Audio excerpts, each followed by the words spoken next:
এতিয়া ঠায়ে ঠায়ে বিজেপি বিৰোধী ভোট তেওঁলোকে ভোটৰ তালিকাৰ পৰা কৰ্তন কৰিবলৈ বিচাৰে আৰু আমি দেখা পাইছো যে এই অসমৰ ৰাজনৈতিক পৰিৱেশত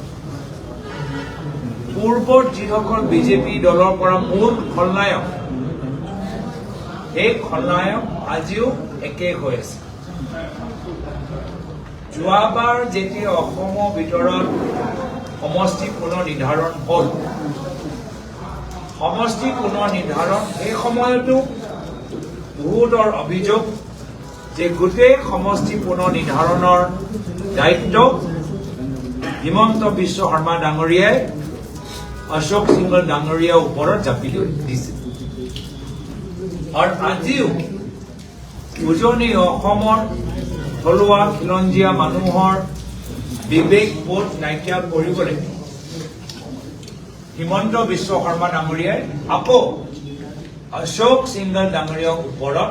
এই দায়িত্বটো জাপি দিছে সমষ্টি পুনৰ নিৰ্ধাৰণৰ সময়তো মূল খলনায়ক হিমন্ত বিশ্ব শৰ্মা ডাঙৰীয়া আৰু অশোক সিংহল ডাঙৰীয়া আৰু আজিও আমাৰ থলুৱা জনগোষ্ঠী জনজাতিৰ মানুহৰ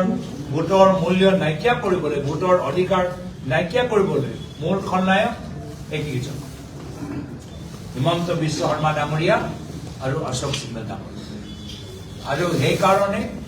এই সংবাদমেল যোগেদি আমি সমগ্ৰ অসমৰ ৰাইজক বিভিন্ন আমাৰ সামাজিক সংগঠনসকলক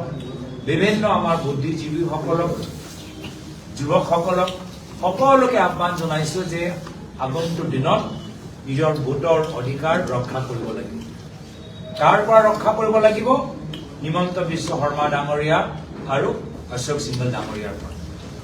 আৰু এই দুজনৰ ওপৰত কোনো ধৰণৰ নীতি নিয়ম নাই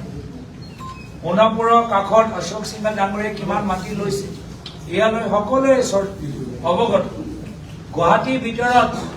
কিমান তাত বিভিন্ন ঠাইত অশোক সিংহল ডাঙৰীয়াৰ কোম্পানীক কেন্দ্ৰৰ চৰকাৰ নহয় ৰাজ্যৰ চৰকাৰে অনুমতি দিছে কনষ্ট্ৰাকশ্যনৰ কাম চলাবলৈ সকলোৱে জানে এনেকুৱা যেন হৈছে যে আজি তাৰিখৰ যে আমাৰ ছটা জনগোষ্ঠীৰ মাজত যে ক্ষোভ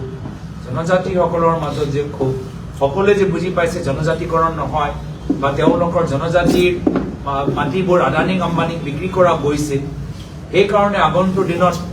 নিজৰ অসন্তুষ্টি বিজেপি বিৰুদ্ধে প্ৰকাশ কৰিবলৈ গৈছে তেওঁলোকৰ অধিকাৰ তেওঁলোকৰ শক্তি নাইকিয়া কৰিবলৈ হিমন্ত বিশ্ব শৰ্মা ডাঙৰীয়া অশোক সিংহল ডাঙৰীয়াক ব্যৱহাৰ কৰিছে